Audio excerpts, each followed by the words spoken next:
Yan, sunset na po. It's 5:30 in the afternoon. Napakaganda ng sun. Yan siya, o, diba? God is good. Sa araw-araw na blessing, paggising lang natin ng umaga, lagi siyang nandyan.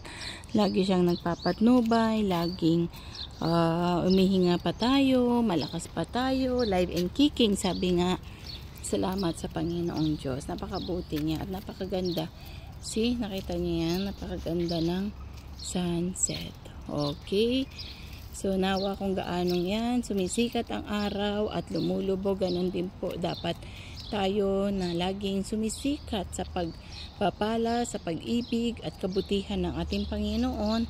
At syempre, lulubog man yan, yung mga trials, problema, go on lang tayo. Kasi sisikat na sisikat yan.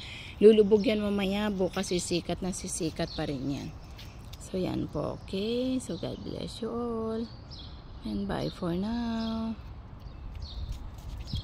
God is good. Thank you, Lord, sa pag-asa. Napakaganda yung race niya. Oh. Di ba yan? Yan. God bless.